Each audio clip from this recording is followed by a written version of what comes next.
నమస్కారం. ఒక మంచి ప్రభుత్వ ఉద్యోగం కోసం ఎదురుచూస్తున్న వాళ్లకి ఇది నిజంగా ఒక శుభవార్త. విదేశీ వ్యవహారాల మంత్రిత్వ శాఖ నుండి పాస్పోర్ట్ కార్యాలయంలో ఒక అద్భుతమైన అవకాశం వచ్చింది. మరి ఇందులో ఉన్న అసలు విషయమేంటంటే దీనికి ఎలాంటి పరీక్ష లేదు. జలండి, దీని పూర్తి వివరాల్లోకి వెళ్ళిపోదాం. అవును, ఇది ఏదో ప్రైవేట్ ఉద్యోగం కాదు, ఏకంగా కేంద్ర ప్రభుత్వ ఉద్యోగం. చాలా మంచి అవకాశం కదా. ఇక ఈ ఉద్యోగంలో అందర్నీ ఎక్కువగా ఆకర్షించే విషయమేంటో తెలుసా? దీనికి ఎలాంటి రాత పరీక్ష లేదు. సాధారణంగా ప్రభుత్వ ఉద్యోగమంటేనే లక్షల మందితో పోటీపడే పరీక్షలు రాయాలి, కానిక్కడ ఆ అవసరమే లేదు.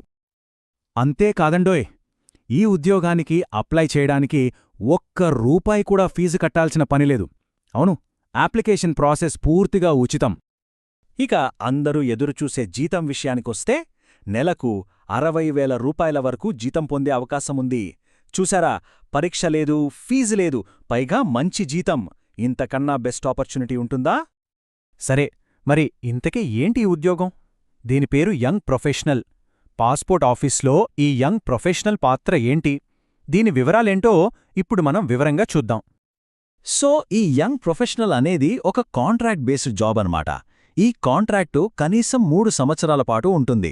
ఇక జాబ్ లొకేషన్ వచ్చేసి విజయవాడలోని పాస్పోర్ట్ కార్యాలయంలో పనిచేయాల్సి ఉంటుంది. రైట్, ఇప్పుడు అందరూ ఎదురుచూస్తున్న సెక్షన్కి వచ్చేశాం.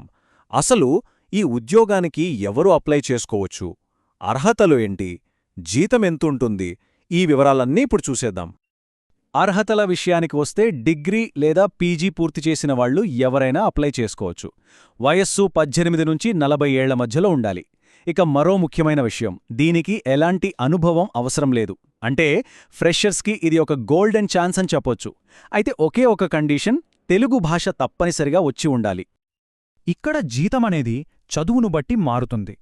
కేవలం గ్రాడ్యుయేషన్ అంటే డిగ్రీ పూర్తి చేసిన వారికి నెలకు 50,000 రూపాయల జీతం ఇస్తారు.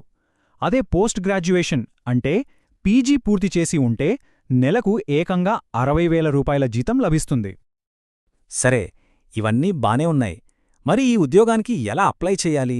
ఆ ప్రాసెస్ ఏంటో ఇప్పుడు స్టెప్ బై స్టెప్ చూద్దాం. ఇది చాలా సింపుల్ ప్రాసెస్, సో జాగ్రత్తగా గమనించండి.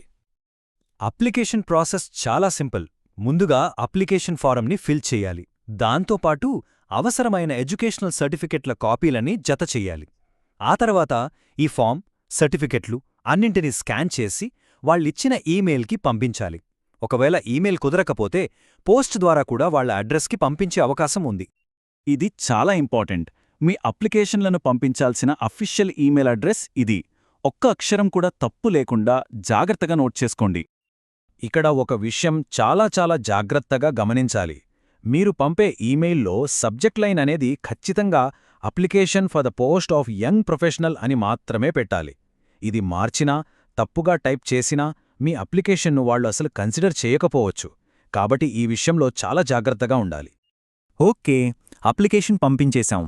ఆ తర్వాత ఏంటి? సెలక్షన్ ప్రాసెస్ ఎలా ఉంటుంది? అసలు ఈ ఉద్యోగంలో చెయ్యాల్సిన పనులేంటి? ఆ వివరాలిప్పుడు చూద్దాం. సెలక్షన్ ప్రాసెస్ రెండు దశల్లో ఉంటుంది. ఫస్ట్, వచ్చిన అప్లికేషన్స్ అన్నిటినీ చూసి వాళ్లకు కావలసిన వాళ్లని షార్ట్ లిస్ట్ చేస్తారు. ఆ తర్వాత అలా షార్ట్ లిస్ట్ అయిన వాళ్లకి ఇంటర్వ్యూ ఉంటుంది. అదే సమయంలో డాక్యుమెంట్ వెరిఫికేషన్ కూడా చేస్తారు. మళ్ళీ చెప్తున్నా, దీనికి ఎలాంటి రాత పరీక్ష లేదు. ఇక జాబ్ రెస్పాన్సిబిలిటీస్ విషయానికి వస్తే ఇక్కడ రకరకాల పనులు ఉంటాయి. అడ్మినిస్ట్రేటివ్ పనులు చూడాల్సి రావచ్చు, అకౌంట్స్ లేదా లీగల్ టీంకి సపోర్ట్ ఇవ్వాల్సుండొచ్చు, లేదా సోషల్ మీడియా హ్యాండిల్ చేయాల్సి రావచ్చు. ఒక్క మాటలో చెప్పాలంటే పాస్పోర్ట్ ఆఫీసర్ ఏ పని చెప్తే ఆ పని చేయాల్సుంటుంది. మనం ముందే చెప్పుకున్నట్టు జాబ్ లొకేషన్ విజయవాడలో ఉంటుంది. కాంట్రాక్ట్ కనీసం 3 సంవత్సరాలు.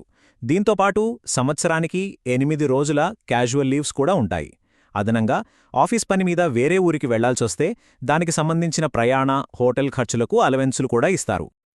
ఇక మనం చివరి సెక్షన్కు వచ్చేశాం.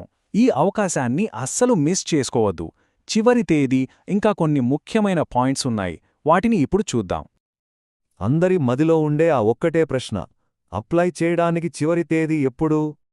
బాగా గుర్తుపెట్టుకోండి, అప్లికేషన్స్ పంపించటానికి చివరి తేదీ డిసెంబర్ 17.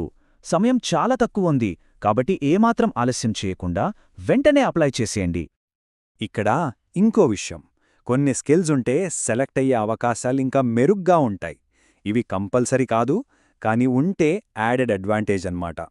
అవేంటంటే photography, videography, video editing, graphic designing, అలాగే బేసిక్ కంప్యూటర్ నాలెడ్జ్. ఇవి ఉంటే మిమ్మల్ని షార్ట్ లిస్ట్ చేసే ఛాన్స్ పెరుగుతుంది. ఇప్పుడు మొత్తం వివరాలు మీ ముందున్నాయి.